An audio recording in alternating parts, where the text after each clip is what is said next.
twafashe ibikoresho byinshi birimo za drone. Uwo ni Colonel Rugabo watwirwaneho, umutwe wa MRDP twirwaneho biciye muri Colonel Rugabo Fidel yatangaje ko wafashe ibikoresho byinshi bya gisirikare by'ihuriro ry'ingabo zirwana ku ruhande rwa leta ya Kongo birimo na za drone.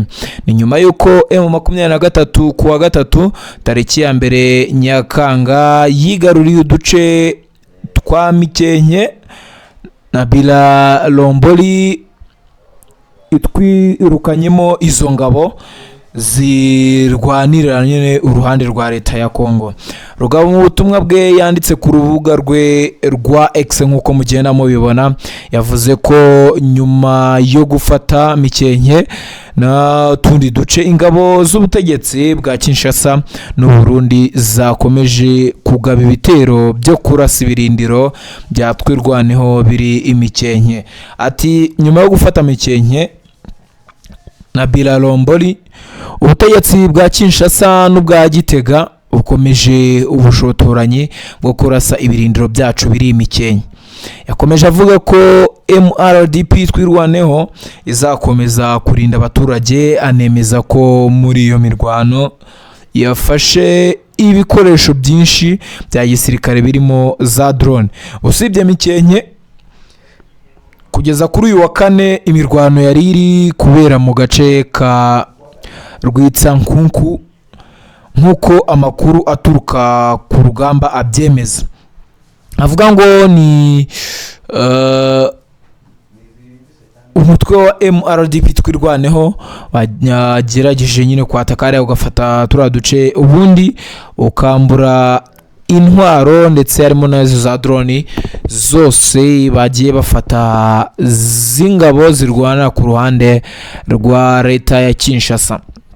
Nko Colonel Rugabo yabivuze, ati ibitero biracyakomeje, abarwanyi ba MRDP twirwaneho nubwo ibyo bitero byose bigikomeje bazakomeza kurinda abaturage no kubacungira umutekano. Yavuze ko uyu mutwe ufite intego yo gukomeza ibikorwa byawo no kurinda abaturage bo mu bice ugenzura.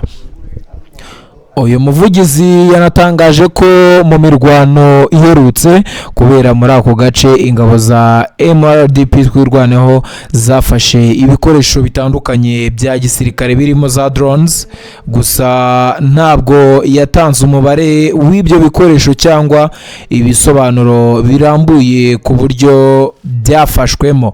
Aya makuru aje mu gihe ikibazo cy'umutekano mu misozi miremire ya Minembwe gikomeje guteza impungenge mu baturage benshi. Mu myaka yashize aka gace kagiye kabamo imirwano hagati y'imitwe itandukanye yitwaje intwaro n'ingabo za leta, ibintu byateje ingaruka zikomeye ku baturage. Imirwano ikunze gutuma abaturage bava mu byabo, ibikorwa by'ubuhinzi n'ubworozi bigahungabana ndetse bamwe bakabura ubufasha bw'ibanze nk'ibiribwa, ubuvuzi n'amashuri. Abarebera hafi by'umutekano bavuga ko amakuru atangwa n'impande ziri mu mirwano akwiye gukurikiranwa no kugenzurwa mu bwigenge, cyane cyane ku birego birebana no kwigarurira uduce dufata ibikoresho bya gisirikare cyangwa ingaruka z'ibitero. Mu gihe imirwano igikomeje, abaturage bo muri Minembwe no mu bice bihana imbibi nayo bakomeje gusaba ko haboneka ibisubizo bya politiki n'ibiganiro byatuma umutekano ugaruka mu karere. Imiryango iharanira uburenganzira bwa muntu nayo ikomeje gusaba impande zose zirwana kubahiriza amategeko mpuzamahanga kurengera abasivili no kwirinda ibikorwa byashyira ubuzima bw'abaturage mu kaga. Ku ruhande rwa MRDP twirwaneho, Colonel Rugabo Fidel yavuze ko ibikorwa by'uyu mutwe bizakomeza nubwo ukomeje kuvuga ko ugabwaho bitero. Nta tangazo rirambuye ryari ryatangazwa n'ubutegetsi bwa Kinshasa kuri aya makuru mu gihe iyi nkuru yategurwaga. Bakunzi bacu rero, ikibazo ngiye nababaza, ibi biri kubera muri Minembwe, ariko n'ubundi uyu mutwe wa MRDP twirwaneho usanzwe ufatanya na AFC M23 mu kurinda umutekano wo hariya muri kariya gace. Icyo nakibaza ko haba uyu mutwe wa twirwaneho, haba na AFC M23 kuyo bafashe ibi bice, ubusanga n'ubundi harimo amahoro, usibye ko badasiba kubatera ibyo bitero. Iyo mitwe yindi, aba za FDLR, aba izi ngabo z'u Burundi bavuga, ndetse n'iza Kinshasa n'ubundi ko arizo zigumya zigaba ibitero mu baturage. Kibazo nakibaza, ntabwo iki cyaba ari cyo gihe ngo imiryango iharanira uburenganzira bwa muntu ibe yakora ibintu bifatika, ikaba yakemerera AFC M23 ndetse n'aba bambari ba nyine n'ubundi babafatanya kuba bagenzura turiya duce byemewe n'amategeko, cyane ko anabona nyine igihe bahari, igihe bafasha bari kwagenzura, abaturage babayeho mu buzima bwiza bisanzuye bafite amahoro yose, navuga ngo yisanzuye.